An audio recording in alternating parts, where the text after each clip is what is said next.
On a freezing winter night, a Marine veteran was walking his German Shepherd across an empty bridge when the dog suddenly froze, ears up, pulling his owner straight into the darkness. That's when they saw her, a woman standing on the edge, shaking, staring down at the black water below, with no coat thick enough to fight the cold and no hope left to hold on to. The Marine called out, but she didn't respond. Only the wind and the river answered.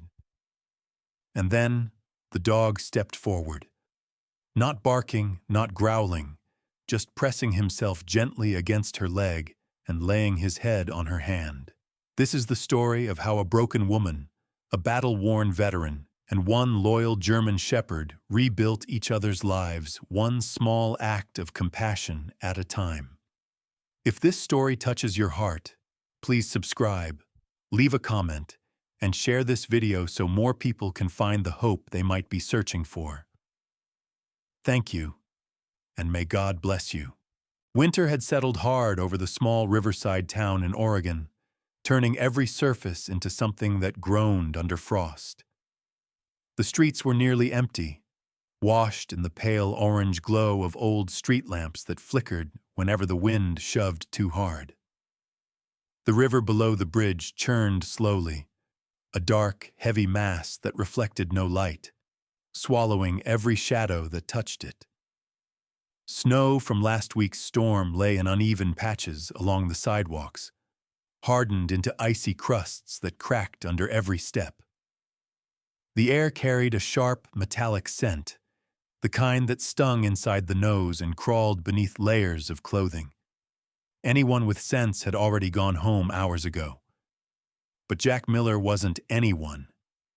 Jack, 42, broad-shouldered, built like someone who had spent years carrying packs heavier than his own regrets, walked steadily along the sidewalk approaching the bridge. His olive-green military jacket was zipped to the collar, its fabric weathered and creased from long use. His hair was kept short, a dark brown buzz cut peppered with strands of gray, and a rough stubble edged his square jaw. A thin scar ran through his right eyebrow, a pale reminder of a past he didn't mention, earned in sand and smoke far from this cold little town. His blue eyes, sharp yet tired, swept the bridge out of habit, always scanning, always aware. Beside him trotted Max, his 5-year-old German Shepherd. Max was big, sturdy, with a thick black and tan coat that bristled each time the wind cut across the bridge. His ears stood tall, one bearing a small notch from an old injury, giving him a slightly rugged look. His gait was confident but calm, the leash slack between him and Jack, as if it existed only because the town required it. Max was alert, listening, watching, sensing things long before Jack did. For Jack, Max wasn't just a companion.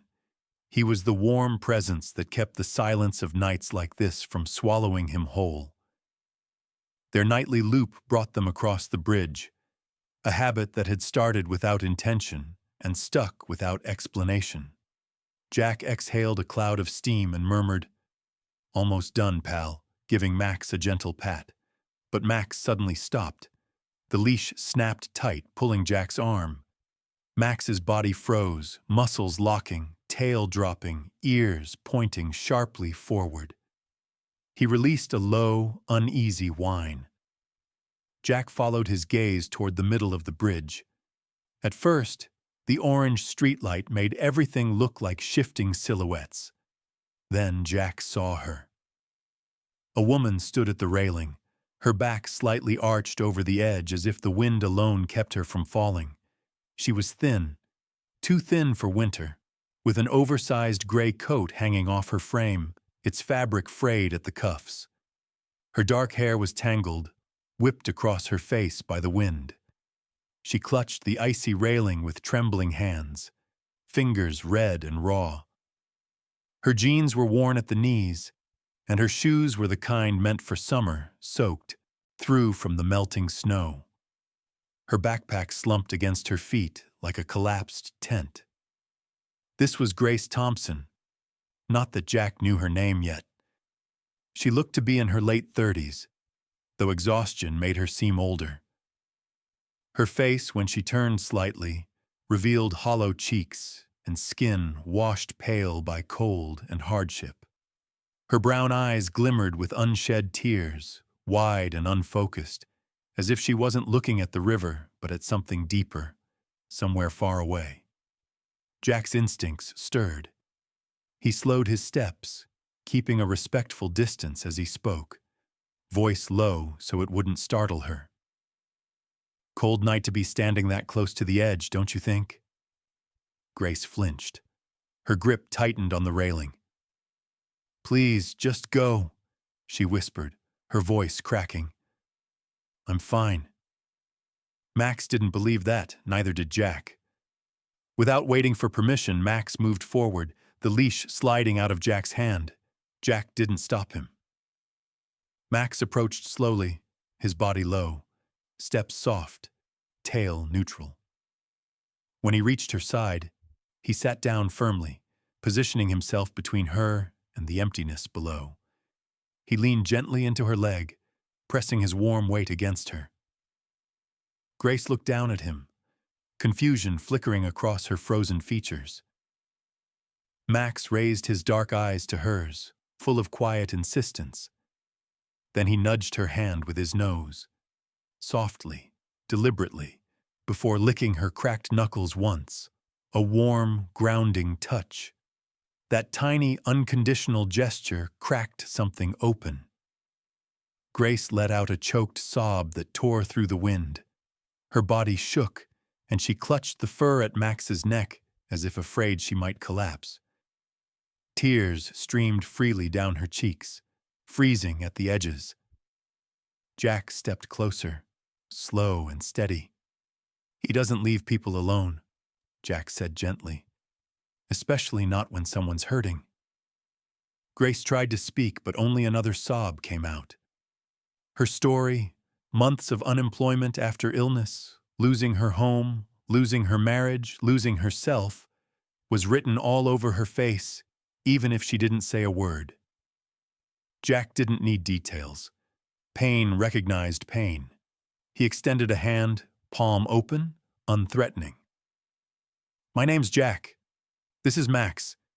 You don't have to tell me anything tonight, but you don't have to freeze out here either. Grace stared at his hand. Her fingers trembled violently, torn between fear and the tiniest spark of hope Max had rekindled. She looked again at the dog leaning into her, solid, present, unwavering. Finally, with a breath that shuddered through her entire body, she let go of the railing. Her hand found Jack's. His grip was warm, steady, real. Max stood up with her, tail giving a small, relieved sway. Jack guided her slowly away from the edge, keeping his pace matched to hers.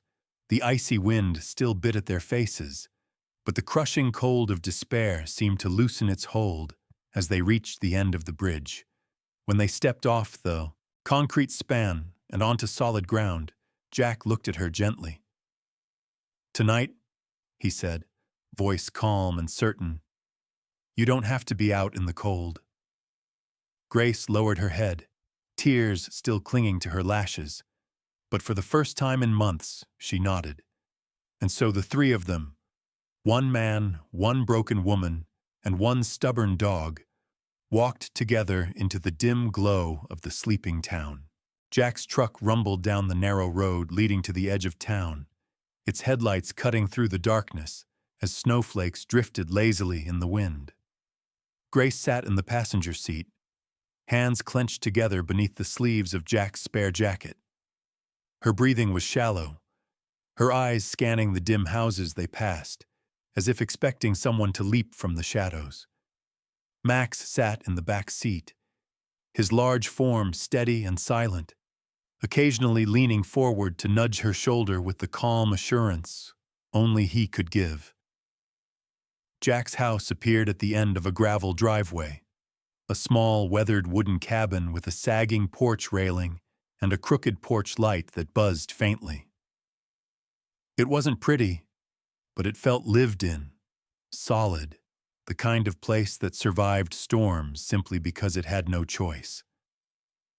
Jack pushed the door open and flicked on the lights, revealing a space that reflected his life more honestly than he ever admitted.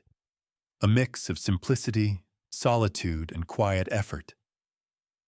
The living room was modest, with a brown, time-worn sofa, a wooden coffee table with a few scratches from Max's puppy days, and a single armchair positioned close to an old wood stove. Boots were lined neatly by the entrance, though a pair of socks on the floor suggested he wasn't perfect. The house smelled faintly of pine, dog fur, and coffee. "Make yourself at home," Jack said softly, stepping aside. Grace hesitated at the doorway, as if afraid she might break something simply by standing inside. Her eyes swept the room, slowly, almost suspiciously, taking in details the way someone who had once lost everything might. She looked smaller here, the oversized coat hanging on her frame, her shoulders hunched as if waiting for a blow that wouldn't come. Her hair was still tangled from the wind, and her pale face carried the weary stiffness of someone who had forgotten how to relax. Jack retrieved a thick, dark blue blanket from a cabinet and spread it over the sofa. "You can sleep here tonight. It's warmer than the floor, and Max won't let anything bother you." As if on cue, Max trotted over, circled once, and lay down right at the foot of the sofa, curling himself into a protective mound of fur. His tail thumped once, heavy, reassuring. Grace let out the tiniest breath, the closest thing to relief she had shown all night. Jack headed to the kitchen, a small square room with mismatched cabinets and a fridge covered in magnets from places he had never visited himself. Gifts from fellow Marines trying to make up for deployments spent too far from home. He warmed milk and stirred in cocoa, the simple recipe something his mother used to make when he came home shaken from schoolyard fights or winter storms. When he returned, Grace was sitting stiffly on the sofa, hands folded in her lap. She looked up when he offered her the mug, steam rising into the cold air between them. "Thank you," she whispered, her voice thread-thin. "You're safe now," Jack answered. He didn't push for more. He didn't ask questions. That was one thing the Marines had taught him. People open up when they're ready, not when you demand it.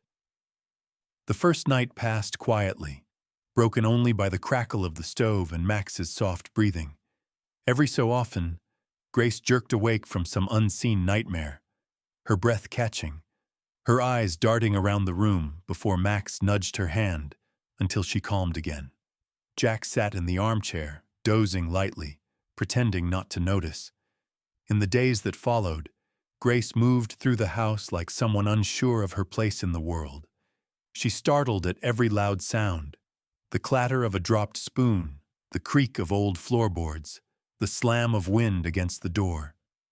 Sometimes she stared blankly at nothing, lost in memories of hospital beds, courtrooms, and eviction notices. She rarely spoke unless spoken to, and even then, her voice wavered like a candle fighting to stay lit. Jack adapted without comment. He left small notes on the counter in his blunt handwriting. "Coffee's fresh, help yourself." Or, "I'll be back by noon, food in the fridge." He taught her little things around the house. How to latch the wood stove properly. How to warm water faster by using the kettle. How to reset the temperamental heater by tapping it with the side of her fist. These were small lessons, but each one gave her something solid to hold on to. Max became her shadow. He followed her from room to room, not needy, just present. When she washed her hands, he waited by the door. When she sat on the sofa, he settled at her feet. When she froze mid-task, trembling from a memory too sharp to ignore, Max simply pressed his warm body against her leg until her breath steadied. Breakfasts became small rituals. Toast, butter, 2 strong coffee. Grace's hands still shook when she lifted the mug, but the tremors were softer now. And each time her eyes drifted to the window, to the world she had fallen out of, Jack quietly refilled her cup before she could think too much. Little by little, the rhythm of the house wrapped around her like the blanket on the sofa. The sound of Max's paws clicking on the wooden floor no longer startled her. It grounded her. And Jack's steady presence, unhurried and unintrusive, began to chip away at the walls she had built around herself. For the first time in months, Grace slept through an entire night. Max didn't move from his post at the foot of the sofa, and Jack, waking before dawn, paused at the sight. A fragile peace finally drifting through the old house. She wasn't healed. Not yet. But she was no longer breaking alone. The following weeks unfolded slowly, like pages turned by someone afraid they might tear. Winter still clung stubbornly to the town, draping rooftops with thin white layers and frosting every car windshield each morning. Inside Jack's wooden cabin, the warmth of the wood stove battled the cold that seeped through the walls, creating a small pocket of comfort where Grace tried to piece her life back together. She moved through the house with a little more steadiness now, though hesitation still lingered in her posture. Her hair, once tangled with wind and despair, was neater, brushed and tied loosely at the back. Her face held more color from the heat of the stove, though the shadows beneath her brown eyes had not yet fully lifted. She spoke more often, though her voice still carried the tremulous softness of someone relearning confidence. Jack noticed these changes without commenting on them. He simply adapted the rhythm of their days around what she could handle. One morning, he set his keys on the table and said, in his steady, practical tone, "We should get your ID replaced first. Everything else starts from there." Grace stiffened, her fingers tightening around the mug of hot tea she held. Bureaucratic offices had become places of dread for her, rooms where she felt exposed, judged, small. But Jack waited, patient and unmoving, and Max nudged her calf gently, as if adding his vote. Grace exhaled slowly and nodded. At the county government office, fluorescent lights buzzed overhead, and plastic chairs lined the walls. People shuffled papers, sighed impatiently, or stared at their phones. Grace sat beside Jack, her shoulders hunched, her hands clenched so tightly in her lap that her knuckles paled. Max lay at her feet, his large body stretched protectively near her legs, his head resting on her shoe. Whenever she grew too still or her breathing turned shallow, he nudged her ankle or pressed his head against her knee. The small motions kept her grounded. Behind the counter stood a middle-aged clerk named Mrs. Helen Ward, a new face in Grace's journey. Mrs. Ward was in her mid-50s, short and round-shouldered, with a soft face framed by curls of fading blonde hair. Her glasses dangled from a chain around her neck, and she wore a cardigan dotted with small embroidered flowers. She had the tired but kind expression of someone who had spent decades dealing with paperwork and frustrated citizens, but still somehow maintained a gentle voice. When Grace approached the counter, Mrs. Ward offered a small, encouraging smile. No judgment, no impatience. Just a quiet understanding that made Grace's throat tighten. With slow care, the clerk guided her through the forms, repeating instructions when Grace's voice faltered. After they left, Jack drove her to the social services building. The waiting room there felt heavier, filled with people carrying invisible burdens similar to hers. Grace recognized that look, the slump of defeat, the guarded eyes. She swallowed hard, fighting the impulse to leave. But Max rested his head on her thigh again, and she threaded her fingers into his fur. Then came the clinic visit. The nurse who greeted them, Angela Ruiz, was a tall woman in her early 30s, with warm brown skin, deep-set kind eyes, and black hair tied in a sleek braid. Her voice carried the calm confidence of someone who had seen fear and pain too many times to be unsettled by it. She moved with quiet efficiency, asking gentle questions and explaining each step before performing it. Grace felt exposed again, reminded of the months of illness that had triggered the cascade of loss in her life. But Angela's steady professionalism softened the sharp edges of the experience. Next came job applications. Jack suggested starting simple: diners, grocery stores, cleaning positions, places that hired quickly. One afternoon, they visited Maple Creek Diner, a small restaurant with red vinyl booths and the smell of frying bacon in the air. Behind the counter stood Tommy Harlan, the owner, a man in his early 60s with a gruffy gray mustache and a frame softened by years of taste testing his own menu. His flannel shirt barely contained his broad belly, and his laugh, when he gave one, was deep enough to make the glasses on the shelves rattle. Tommy had the no-nonsense bluntness of someone who had worked in kitchens his whole life, but there was kindness hiding in his eyes. He studied Grace with a look that wasn't judgment, just calculation about whether she could handle the job. Grace's voice shook when she told him she was looking for part-time work, but Tommy only nodded slowly and said, "We'll give it a try." Despite these small victories, the process wore Grace down. Waiting in lines, repeating her story, facing strangers, it all reminded her how broken her life had become. Some afternoons, she nearly backed out halfway, trembling, ashamed. Each time, Jack stayed at her side, steady as stone, telling stories from the Marines. Stories not of war, but of mud, of long nights, of teammates who held each other up when exhaustion threatened to drown them. "One step at a time," he'd say. "Nobody climbs out of a hole in one jump." Max stayed close during every moment. The way he rested his head on her lap during paperwork or leaned against her leg in crowded rooms began to stitch something strong and warm through her chest. She had lost her old family, her home, her certainty, but here in this messy process, a new bond was forming.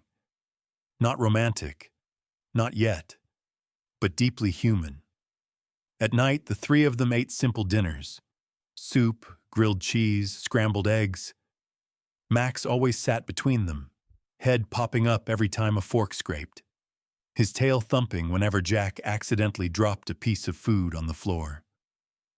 More and more, Grace found herself smiling at his antics, then catching herself, startled at the unfamiliar sensation of happiness.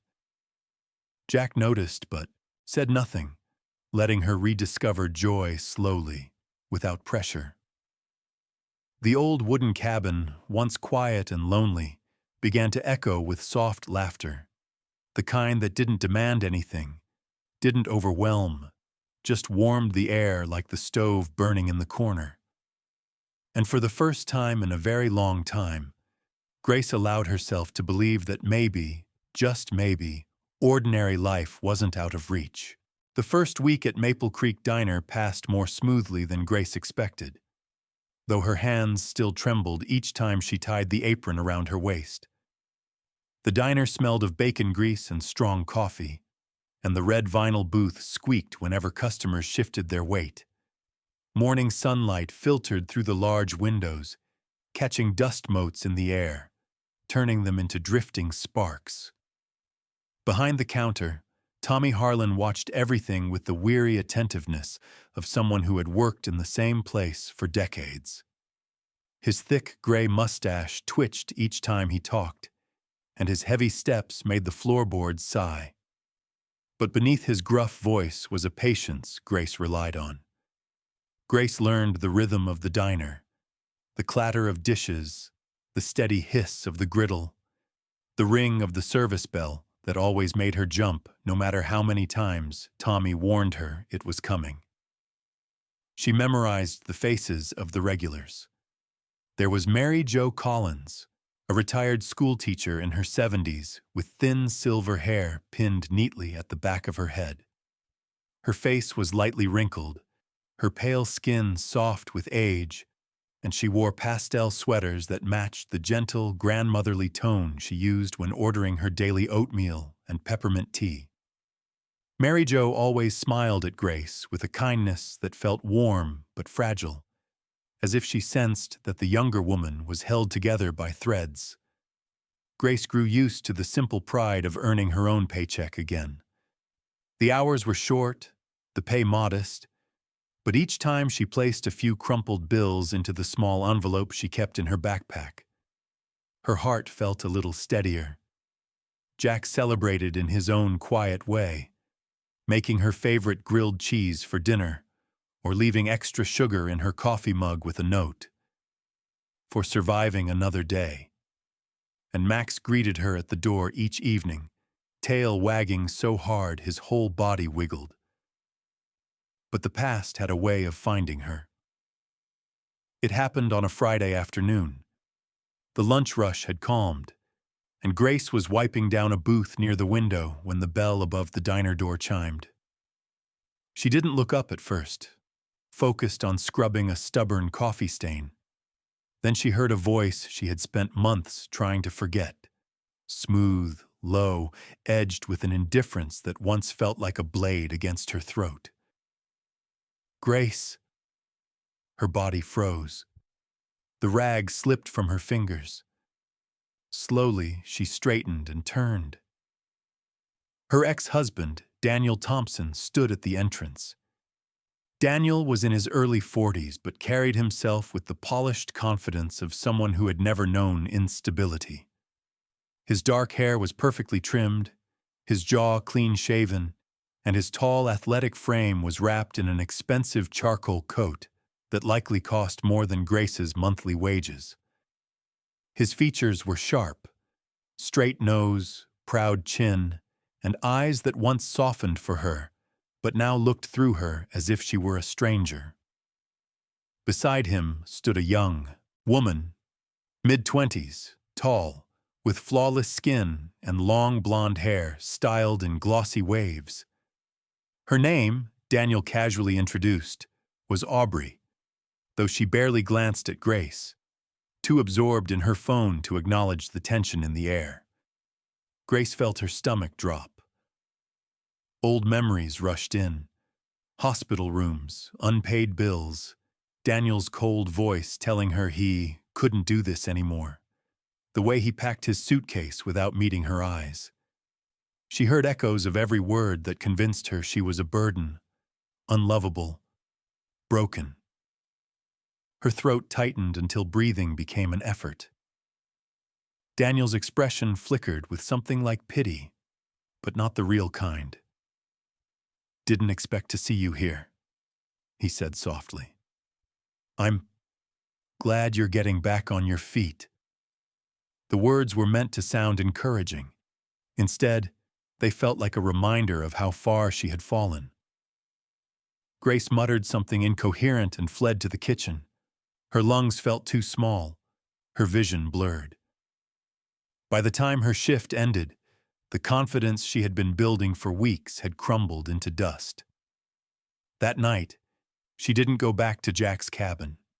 She walked the streets with numb steps, her breath shaking as she replayed Daniel's face, his casual dismissal, Aubrey's perfect ease. By the time she reached the small room she sometimes used at the shelter, she was shaking.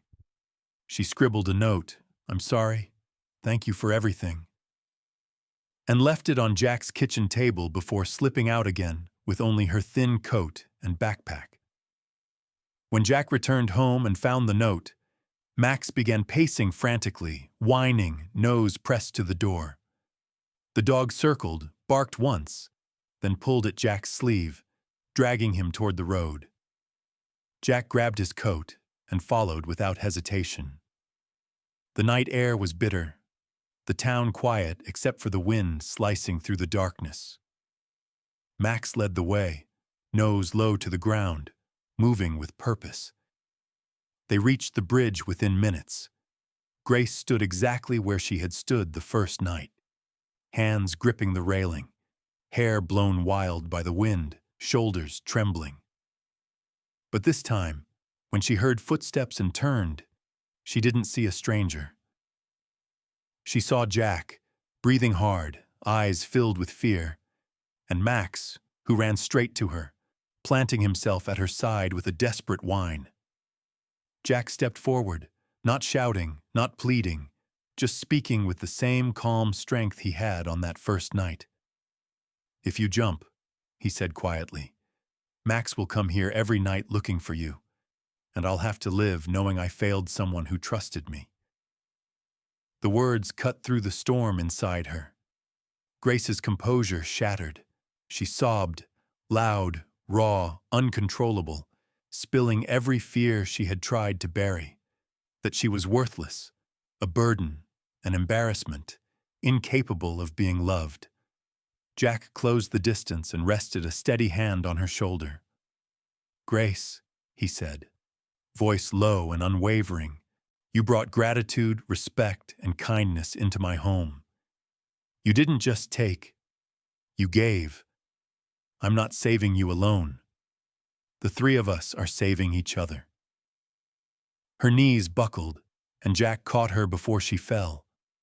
And on that frozen bridge, with Max pressed tightly against her, Grace finally chose to stay. The last traces of winter melted slowly in the small Oregon town, leaving behind damp sidewalks and the sharp scent of thawing earth. Trees along the streets began to sprout shy buds, their branches no longer bowed by frost. Months had passed since the night Jack and Max found Grace again on the bridge, and life had begun stitching itself back together for her. Messy threads at first, but stronger with each passing week.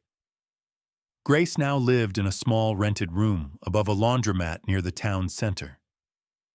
The building was old, its brick exterior faded by rain and years, but her room was tidy and warm.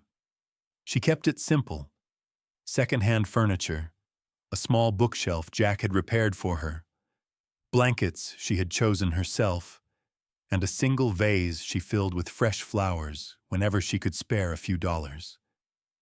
The room represented the first space that belonged to her alone after losing everything, and that meant more than she could ever articulate.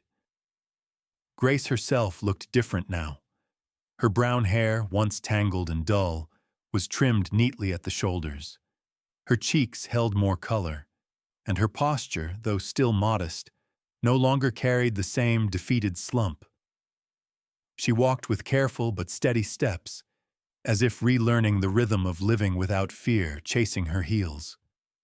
Her clothes were simple: clean jeans, comfortable sweaters, sturdy shoes, but they fit her in a way that made her look more grounded. Every weekend, she visited Jack's cabin just as she used to. Saturday afternoons were her favorite. Jack chopping firewood outside, Max bounding through the snow-melted yard, splashing through muddy patches, then rushing to greet her as if they had been apart for years instead of days. Max, now almost 6 years old with a fuller chest and thicker fur after winter, still carried himself with the calm dignity of a guardian. His coat gleamed in the sunlight, dark ears alert, tail sweeping the air like a flag of welcome. Jack had changed subtly, too. He was still broad-shouldered, still wore the same olive field jacket patched at the elbows, but something about him seemed gentler now. The sharp lines around his eyes had softened, replaced by signs of deeper rest. He spoke more easily, his voice no longer weighed down by the silence he once used as armor. Sometimes Grace caught him watching her with an expression she didn't quite know how to name, something quiet, steady, unhurried. Grace spent part of her weekends helping Jack cook large batches of soup, which he delivered to unhoused residents and elderly neighbors. She learned how to chop vegetables quickly, how to season broth until it tasted like comfort, and how to pack containers so they stayed warm. On Sundays, they drove together to different parts of town, under highway overpasses, near the library, behind the train station. There, Jack greeted everyone with the same sincere tone, calling them by name when he could. One of them was Mr. Nolan, a thin, elderly man with a wiry gray beard and sunken blue eyes. His voice trembled when he spoke, not from age alone, but from the years he had spent struggling with loneliness. He always wore the same fraying brown coat and a wool hat pulled low to his brows. When Jack introduced him to Grace, Mr. Nolan smiled shyly, revealing a missing tooth. "Thank you, miss," he said softly, cupping the warm soup container as if it were precious. Grace smiled back, her voice gentle. "Take care of yourself, okay?"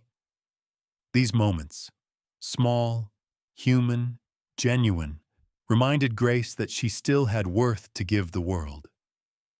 As the weeks stretched on, Grace's story quietly wove itself through the community. People didn't gossip, they simply remembered. Mary Jo from the diner left her a small crocheted scarf. Nurse Angela waved whenever she saw Grace at the clinic, proud of her progress. Even Tommy, with his gruff voice and heavy footsteps, told her she was doing real good, which in his language meant far more than it sounded. Jack and Grace didn't speak openly about the shift happening between them, but it lived in the tiny moments, their hands brushing when they passed ingredients, the quiet smiles over morning coffee, the way Jack fixed the bookshelf in her room without being asked, or how Grace darned the tear on his old military jacket, stitching carefully as if repairing something sacred. Their bond wasn't dramatic. It wasn't rushed. It grew like early spring, slowly, steadily, inevitably. Near the end of winter, on a day when the sun dipped low and turned the sky into a watercolor of orange and gold, Jack suggested a walk. Grace agreed, slipping Max's leash around his collar. The three of them headed toward the bridge, the same one where everything had changed twice. The air was crisp, but no longer cruel. Snowmelt glistened on the pavement, and the river below glowed with the reflection of the dying sun. Grace reached the railing and rested her hands on it, not with despair, but with calm. Max sat beside her, tail swishing gently, leaning into her leg as if claiming her as his family. Jack stood on her other side, arms loosely crossed, his expression peaceful. For a long while they watched the river move beneath them. No rushing, no urgency, just the quiet hum of a day ending. Grace spoke first, her voice soft but sure. "I'm starting again from zero." She turned her head, meeting Jack's eyes. "But I know I'm not doing it alone." Jack's lips curved into a slow, warm smile. Max barked once, a bright, sharp sound that echoed across the bridge like an exclamation mark to her declaration. His tail wagged so hard his whole body swayed. Standing there, one man, one woman, one dog, they were not perfect, not fully healed, not without scars. But together, they were whole enough to keep moving forward. Sometimes, the greatest miracles are not the ones that shake the earth, but the quiet ones God places gently in front of us when we feel most forgotten. A warm hand reaching out on a freezing night. A loyal dog refusing to leave our side. A stranger who doesn't see our failures, but sees our worth. These aren't coincidences. These are the small, steady touches of God's grace. Little reminders that He never lets any of us walk alone, even when life feels unbearably heavy. Grace thought her story had ended on that bridge, but God sent her two angels in unexpected forms, a battle-worn Marine with a kind heart, and a German shepherd who understood pain better than words. And from those simple gifts, a new life began. Slowly, gently, in God's perfect timing. Maybe your miracle doesn't arrive in a flash of light. Maybe it arrives as a friend checking in on you, as a stranger's smile when you feel invisible, as a loved one who refuses to give up on you, or even as a story like this, reaching you at the exact moment you needed it. If you are watching this right now, may God remind you, no matter how dark the night feels, He is already preparing the sunrise. You are not alone. You are loved. You are chosen. And your story is not over. May God bless you, protect you, and lift you through every storm you face. May He send the right people at the right time into your life. And may He fill your home with peace, hope, and healing. If this story touched your heart even a little, please share it with someone who might need a reminder of God's grace. Leave a comment with your thoughts or your own story, like this video, if it brought you hope, and subscribe to the channel so you never miss another uplifting story. May the Lord watch over you and your family tonight. God bless you.